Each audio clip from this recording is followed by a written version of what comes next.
Good evening and welcome to the Hairenik Media Newscast. Tonight we cover significant developments from the diaspora, Armenia, and the broader region, including diplomatic shifts, ongoing legal battles, and sports highlights. Let's get started. In a closed-door meeting at the Armenian Embassy in Washington, D.C., with hand-picked guests who did not represent any constituencies in the community, Prime Minister Nikol Pashinyan acknowledged that the defeat in the Second Artsakh War has reshaped Armenia's identity. He argued that this defeat has allowed Armenia to assert its independence and sovereignty, but warned of the need to manage negative regional perceptions of Armenia.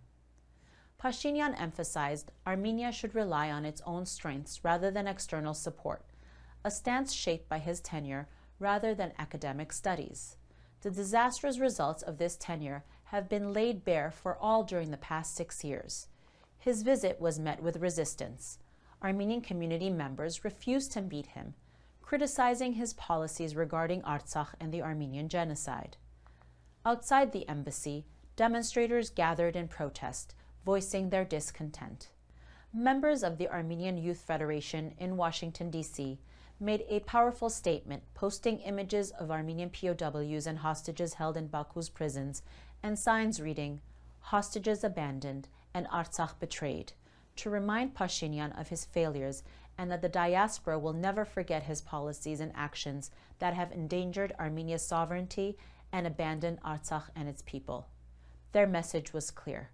The Armenian diaspora will not forget or abandon its people.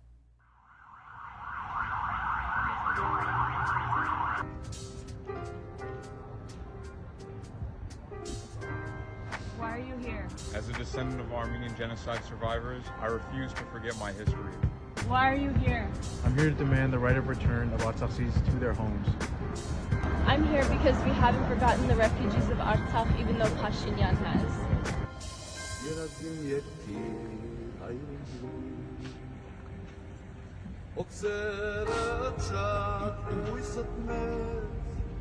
Commenting on Pashinyan's comments from Armenia, Kristine Vardanyan, member of the opposition Armenia Alliance, suggested that Pashinyan's idea of Armenian sovereignty is subordination to Azerbaijan and Turkey.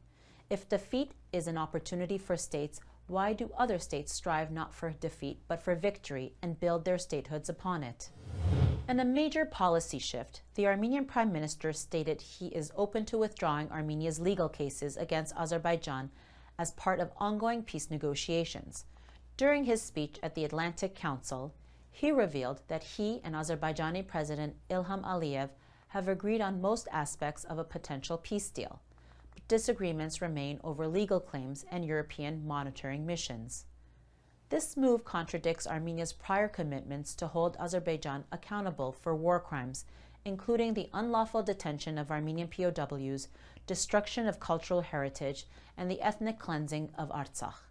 Critics argue that abandoning these legal cases would embolden Azerbaijan, undermine accountability, and weaken Armenia's position in negotiations. Referencing the closed borders with Turkey and Azerbaijan, Pashinyan said, "We have deep relations with our neighbors, Georgia and Iran, but we want to open a new era in our relations with Turkey and Azerbaijan." Ironically, Pashinyan during the same event proudly declared that Armenia had increased its independence and sovereignty, and that now Armenia is a thriving democracy.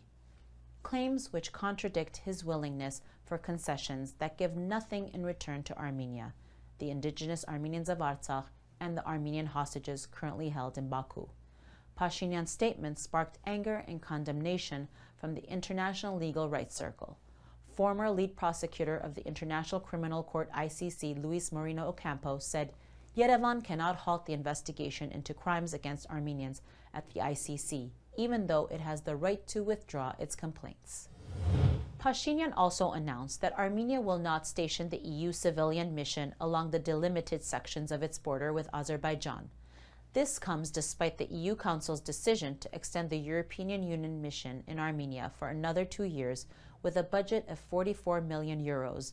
Azerbaijani President Ilham Aliyev has opposed EU monitoring along the border, raising concerns over future security arrangements. Another notable moment during Pashinyan's visit to the U.S. Capitol was his meeting with U.S. Vice President J.D. Vance. Notably absent were the Armenian ambassador and foreign minister. Reports indicate that Armenian officials actively sought a photo opportunity with President Donald Trump or First Lady Melania Trump, but their requests were declined. The meeting with Vice President Vance, reportedly facilitated by the Turkish embassy, has raised questions about Armenia's diplomatic approach and overall strategy in Washington.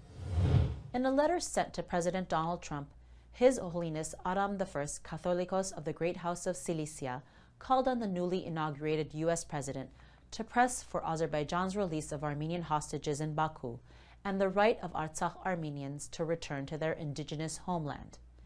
In his letter, Aram I congratulated President Trump on his return to the White House and urged him to intervene and secure the immediate and unconditional release of Armenian hostages, including former presidents, prime ministers, and political leaders of Artsakh, who have been subjected to closed-door trials, denied due process, and suffered severe human rights abuses in direct violation of international law. Note that in the days leading up to the November 2024 election, His Holiness and then presidential candidate Donald Trump held a phone consultation regarding Azerbaijan's ethnic cleansing of Artsakh. His letter today reminds President Trump of his pre-election commitment, in which Trump condemned Azerbaijan's ethnic cleansing of Artsakh Armenians and called for the right to return home. Armenian National Committee of America, ANCA Executive Director Aram Hamparyan, stated that His Holiness Aram I has been a tireless advocate for Armenian rights and religious freedom worldwide. We applaud his leadership in seeking the release of Armenian hostages and the rightful return of Armenians to Artsakh, and, more broadly, echo his call upon President Trump to help secure a just and enduring peace, he added. The ANCA continues to call for immediate U.S. action to secure the release of Armenian POWs, including the enforcement of foreign aid restrictions on Azerbaijan and the imposition of targeted sanctions under the Global Magnitsky Act against Azerbaijani officials responsible for war crimes. Azerbaijan's actions are a blatant attempt to erase any remaining Armenian presence in Artsakh and rewrite history through state-sponsored desecration, added Hamparyan. We stand with His Holiness Aram I and urge the Trump administration to act decisively in securing Azerbaijan's immediate release of all Armenian prisoners, Hamparyan added. In remarks offered at the Capitol Hill opening of the International Religious Freedom Summit kickoff advocacy event, ANCA Executive Director Aram Hamparyan called for U.S. leadership on Artsakh survival, Armenia's security, and the future of Armenian communities from Syria and Lebanon to Jerusalem's Armenian quarter. Hamparyan stressed that the failure to hold Azerbaijan accountable emboldens authoritarian regimes worldwide, urging the U.S. to immediately cut off military aid to Azerbaijan, impose Magnitsky Act sanctions on Azerbaijani officials responsible for war crimes and cultural destruction, and introduce a UN Security Council resolution ensuring the safe, protected, and dignified return of Armenians to Artsakh. Good policy starts with moral clarity, Hamparyan stated. The U.S. must take decisive action, not just issue statements of concern. The panel discussion focusing on Armenia was moderated by Michael Rubin of the American Enterprise Institute. Panelists called on Congress and the Trump administration to implement targeted sanctions, demand the return of Armenian prisoners of war, and ensure the safe and dignified return of displaced Artsakh Armenians. They also called for strong U.S. condemnation of Azerbaijan's destruction of Armenian churches and cultural heritage. The Armenian National Committee of America welcomed a bipartisan congressional letter led by Armenian Caucus co-chairs Representative Frank Pallone, Representative Gus Bilirakis, Representative Brad Sherman, and Representative David Valadao, urging newly confirmed Secretary of State Marco Rubio to take immediate and decisive action to hold Azerbaijan accountable for its war crimes, secure the release of Armenian prisoners of war and political detainees, and support the right of Artsakh's forcibly displaced Armenians to return to their homeland. For too long, Azerbaijan has acted with impunity, blockading Artsakh, committing genocide against its people, occupying sovereign Armenian territory, and illegally imprisoning Artsakh leaders and POWs, said ANCA Executive Director Aram I. The United States cannot turn a blind eye to these crimes. Secretary Rubio has an opportunity to reverse this dangerous pattern by fully enforcing Section 907, applying targeted Magnitsky sanctions, and championing the protected return of Artsakh's Armenians to their rightful homeland, Hamparian added. The Armenian Legal Center for Justice and Human Rights, jointly with the Yerevan-based International and Comparative Law Center, published a report on the 46 cases of temporary burials in Nagorno-Karabakh. Due to ethnic cleansing and forced displacement, Armenian families have been deprived of the opportunity to properly organize and participate in the funeral ceremonies and rituals of their relatives, which are of great religious importance. The report aims to raise international awareness, inform the international community about the true nature and importance of the problem, and call on Azerbaijan to respect international human rights law. The report also calls for the exhumation and repatriation of the remains of the 46 deceased, ensuring the rights set forth in Articles 8 and 9 of the European Conventions on Human Rights. Speaking to Hairenik Media Yerevan correspondent Nare Navasartyan, human rights defender, president of Yerevan's International Comparative Law Center Siranush Sahakyan, addressed the implications of the announced withdrawal of Armenia's court cases against Azerbaijan from international courts, emphasizing that this will validate the situation on the ground Azerbaijan created with violence and leave Armenia without any means to restore justice, achieve consolidation around Artsakh's self-determination, protect the rights of thousands of Armenians, and prevent further aggression. You can watch Hairenik Media's exclusive interview with attorney Siranush Sahakyan at the end of this newscast. The sham trial of Ruben Vardanyan in Azerbaijan is facing serious procedural issues. Reports indicate that the court-appointed translator has been inaccurately translating hundreds of case files. His defense team raised objections, highlighting that even oral translations have contained errors, including references to Belarusian law instead of Azerbaijani law. Meanwhile, requests to obtain copies of case files and review video evidence have been denied. Vardanyan, as well as many experts, have described the charges as falsifications. Legal experts believe this trial is aimed at undermining Artsakh's right to self-determination. Former Chief Prosecutor of the International Criminal Court, Luis Moreno Ocampo, recently once again slammed the charges as bogus, emphasizing that Baku is using the show trials to cover up its crimes in Artsakh. The Parliamentary Assembly of the Council of Europe, PACE, has passed Resolution 2580 urging Azerbaijan to end political repression and release detainees held on politically motivated charges.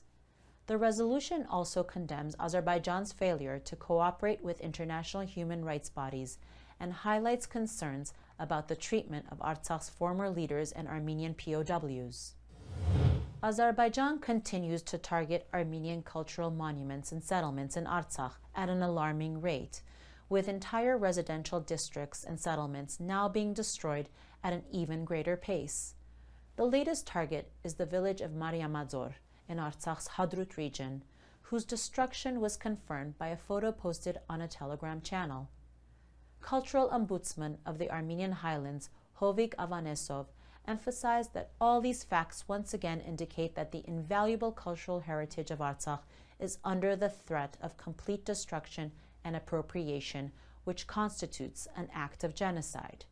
He also pointed out that Azerbaijan remained unpunished after the state-sponsored destruction of the ancient Khachkars in Julfa. It is not surprising that the same actions are being carried out in occupied Artsakh, where Azerbaijan is allowed to act with impunity. The ongoing vandalism against Armenian cultural heritage in Artsakh is being documented by international scientific institutions, providing a critical basis for bringing the genocidal and terrorist state of Azerbaijan before an international court, Avanesov added. In a press conference, the Armenian Prime Minister proposed a trade route via the Mehri Railway, linking Armenia and Azerbaijan for international commerce. The plan would allow Armenia to use Azerbaijani territory for trade and vice versa, Pashinyan stressed the importance of starting with cargo transport and later expanding to passenger transit. However, he admitted that Armenia is awaiting Azerbaijan's approval, a stance that raises concerns given Azerbaijan's aggressive policies. Critics question whether this move is a strategic decision or another concession. In its turn, Iran has presented an alternative trade route for Azerbaijan's cargo transportation to Nakhichevan, which is 50 kilometers shorter. During a press briefing, Iranian ambassador to Armenia, Mehdi Sobani, emphasized that Iran supports the unblocking of regional transport routes based on respecting territorial integrity and national sovereignty, but strictly opposes any arrangements that involves a corridor. This places Iran in direct opposition to Azerbaijan's proposed Zangezur corridor, reaffirming Tehran's support for Armenia on this issue. On another note, the Iranian ambassador announced that Armenia and Iran are in the process of drafting a comprehensive strategic partnership document, signaling a deepening of bilateral relations. Moreover, Iranian President Masoud Pezeshkian has reaffirmed Tehran's stance against any changes to regional borders. In a meeting with Azerbaijan's presidential assistant, Pezeshkian stated that territorial integrity is a core principle of Iran's foreign policy, signaling opposition to Azerbaijan's potential expansionist ambitions. Now let's go to Yerevan to hear about the latest developments in the homeland from our correspondent, Nare Navasartyan. Hello, Nare. Hi, Annie. Nare, can you brief our viewers about the latest developments in Armenia? Yes, the most important news is probably the workers' strike at the Zangezur copper molybdenum combine, which is the largest taxpayer and the largest mining project and has been for many, many years. And essentially, since it has been 11th day that the combine is not operating, every day the combine sees damage of equal to about $1 million, and this translates to about $250,000 for the Republic of Armenia. It is notable that the combine has always been a consistent target of Baku's attack. They have always cited ecological concerns and demanded that Armenia put a halt to its operations. Recently, the government increased its shares in the combine, and one of the shareholders is actually has a 1.2 billion case against the government over a breach of agreements. So the workers have been striking, they have been demanding higher wages, and General Director Roman Khudaley has recently given an interview. He said that they had identified certain provocateurs who were not even employees of the company and are not even from the area. He mentioned the importance of the combine for the community. The combine has over 4,000 employees. And essentially, he implied that there are bigger stakes here, that various forces are seeking control over the Zangezur combine. He also mentioned that, independent of the strikes, they have been working to deliver better medical insurance for employees and a salary increase of about 20% on average. The administration of the combine also mentioned that some of the workers had been threatened if they returned to work. And now the combine administration is working on a platform where the workers, the employees can anonymously report any pressures and any threats that they have been receiving. Interestingly enough, even though this is very harmful to the Armenian economy, the state has so far been very tolerant of the strike and pretty idle, reluctant to suppress the strike. And recently, there was a visit by the human rights defender. So it raises some interesting questions about what is really at stake here. Nare, we know there are other strikes going on in Armenia. What can you tell us about those? The most important ongoing strike is probably the transportation fare boycott that affects a large chunk of the population. According to recent stats by Yerevan Mayor Avinian, the transportation system has been servicing around 200,000 people on the daily. This is maybe twice lower than what they expected.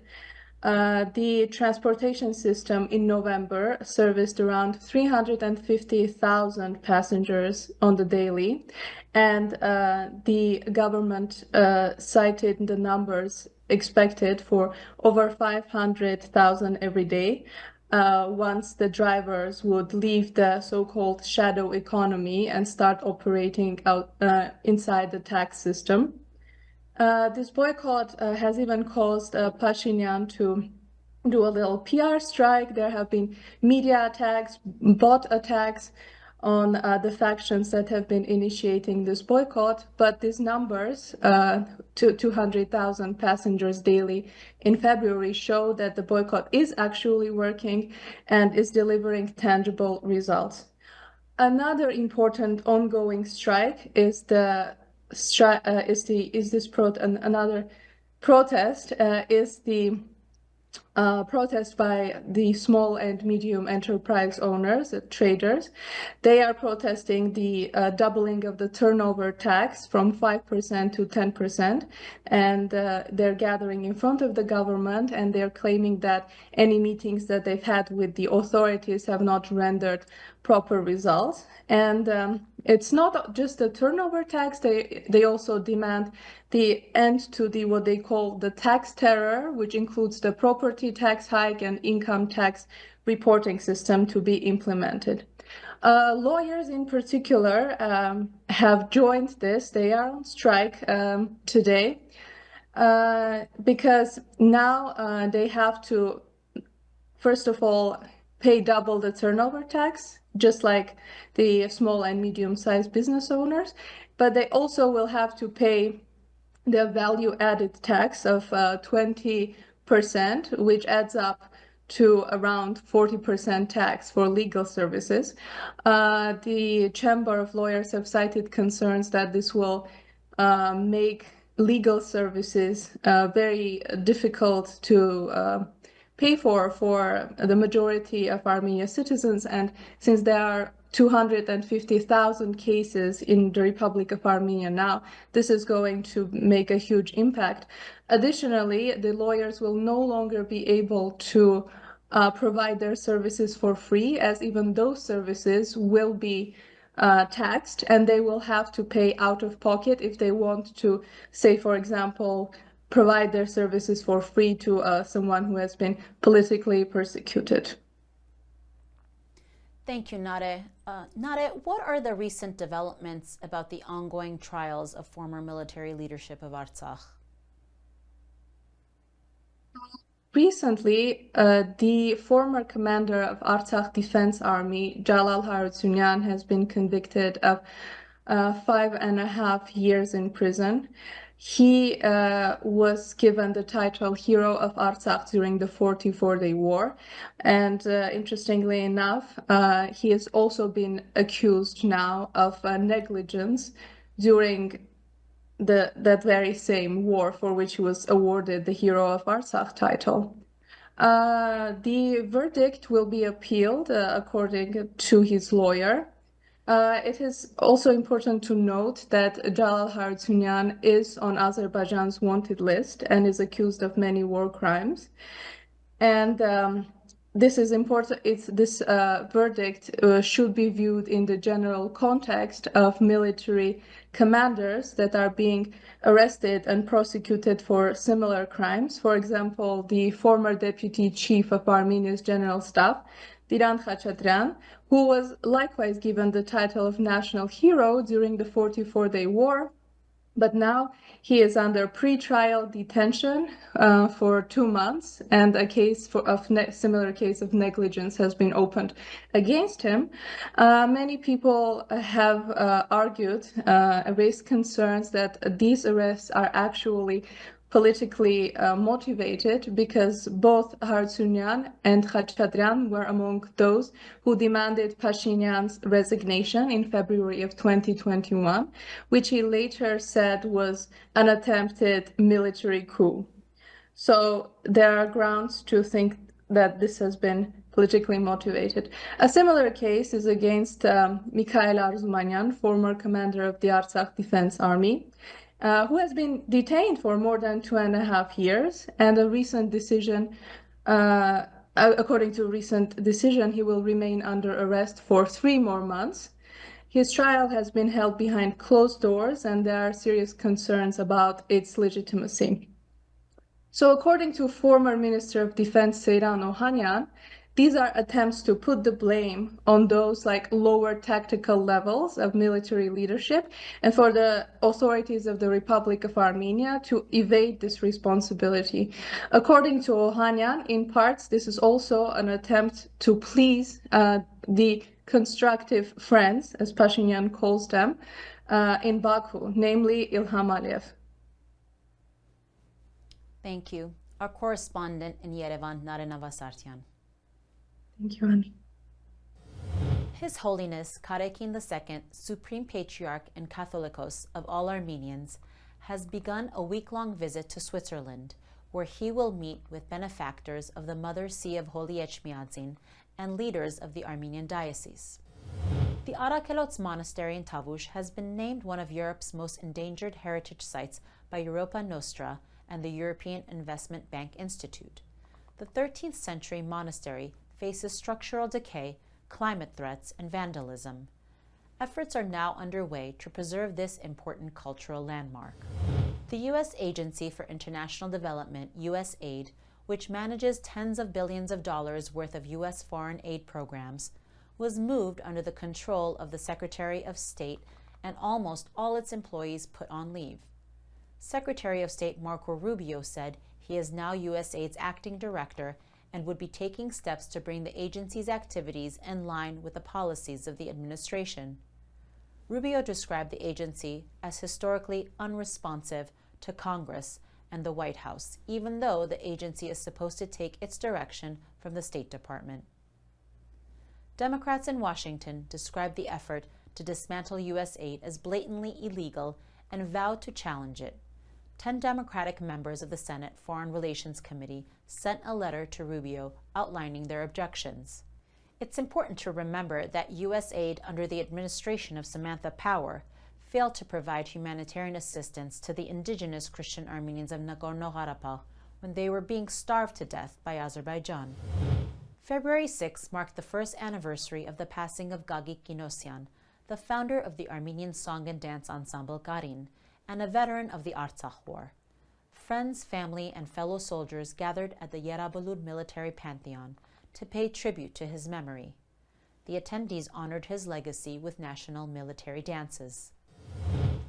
U.S. President Donald Trump has appointed Armenian-American Michael E. Kavukjian as the next U.S. ambassador to Norway. A seasoned attorney and former CIA operations officer, Kavukjian brings extensive international legal and diplomatic experience. His appointment is expected to strengthen U.S.-Norwegian relations. In sports, former Armenia national team captain and Inter Milan midfielder Hairenik Media has reaffirmed his decision to step away from the national team. He dismissed speculation about external pressure, emphasizing that the choice was personal and final. Meanwhile, Armenia's national futsal team secured a dominant 5-1 victory over Albania in the UEFA Euro 2026 qualifiers. Denis Nevedrov scored a hat-trick, leading the team to the top of Group 6. Armenia now looks ahead to its next match against Denmark on March 8, with hopes of securing direct qualification for the tournament. And now we present you with Hairenik Media's exclusive interview with human rights defender, president of Yerevan's International Comparative Law Center, attorney Siranush Sahakyan. This announcement and steps are within our expectations. We have predicted that Armenian government, acting under the pressure from Azerbaijani side, would surrender more rights, more entitlements. This was within discussions of peace negotiations. However, this is a dangerous step for Armenia, the country itself, for self-determination of Artsakh and so on.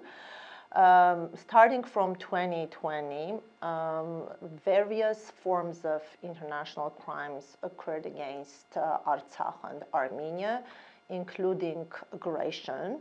At this moment, part of Armenia is being occupied by Azerbaijani armed forces. The whole population of Artsakh was subjected to forced deportation, which is an international crime against humanity. And during the conflicts, war crimes happened. And also, Azerbaijan acted against international law, resorting to force. Azerbaijan intentionally boycotted the political platform, which was specifically designed to resolve the conflict in Nagorno-Karabakh, especially this Minsk group, OSCE Minsk group. And Azerbaijan refused to accept any jurisdiction for international court. And we see this as a well-planned action to delegitimize political platform, deprive any avenues for legal protection, and resort to this severe form of force, aggression, and solve all problems against the law, against the principles of justice. The only possibility which remained was legal avenue to restore breached rights of Armenian population, Artsakh people, and also sovereign rights of Republic of Armenia and Artsakh Republic. So this is the last resort for our nations to encounter injustice. And withdrawal of these interstate claims would mean that all these results of international crimes are being legitimized, and with the support complicit by Armenian government. For international community, whatever was received through Azerbaijani aggression would remain valid for future generations as well. We are losing any alternatives to restore violated rights. So we have to accept whatever situation exists on the ground. One important issue also that Azerbaijan tries to imitate a peace. However, peace cannot be built without justice, and this transitional justice is a component for sustainable justice. And Azerbaijan tries to create this artificial conflict between international disputes and peace process, which is not true, just vice versa. Existence of avenues, legal avenues for resolution of different disputes itself is an indicative that countries would not resort to violent means, but will have recourse to legal mechanism to resolve the disputes. So we think that non-existence of legal avenues would increase the chances of conflict, another war, and violence against Armenia. So I think this legal cases, they prevent Azerbaijan from its intentions to solve everything through force. In our opinion, impunity which is granted to Azerbaijan, accompanied by the lack of legal remedies to address human rights violations of Armenians and to Armenian statutes, would incentivize Azerbaijan to instigate another war against Armenia. So this is also about security, and we have this political issue as well. Armenia alone is not in a position to exert necessary political pressure on Azerbaijan to respect international law. International community more or less plays a neutral role, and this community is not resorting to political sanctions to change the conduct of Azerbaijan. And our hope was to generate political pressure based on legally binding decisions. So without receiving such decisions from reputable courts, Armenia will not be able to consolidate international community for political pressure against Azerbaijan. This means politically Armenia will be in a more vulnerable situation. So, of course, there are individual cases as well. We were skeptical about state actions, and from the beginning we had this fear that at some point these interstate cases would become bargaining chips between Armenia and Azerbaijan, and with the consent of many families, we took individual cases. We mostly concentrated on cases which reveal these gross human rights violations in the form of extrajudicial arbitrary killings, torture, abduction, enforced disappearances, and so on. However, given these restraints in the form of resources, we're not been able to address the whole situation, including these right to property problems or use of prohibited weapon targeting civilian population, civilian settlements, and so on. So our individual applications are more concrete. They concern to a specific group of victims, and they don't address the whole situation, which was a part of interstate claim. The good part is that withdrawal of interstate cases would not affect the proceedings in individual cases, and we can achieve justice for hundreds of Armenians through individual applications. However, given the promises from state to represent a huge volume of victims before international courts, many victims fail to take individual actions.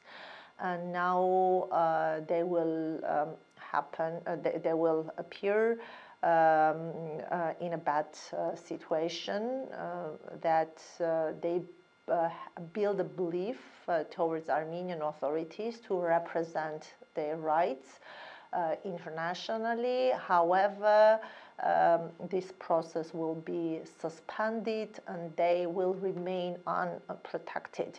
So these people will face not only injustice but also disappointment from their own government, from Armenian statehood. any initiation to start a process based on individual action would be risky, considering limitation periods that exist for international litigation. There are some possibilities to overcome these procedural obstacles. However, this would mean also delay in delivering justice.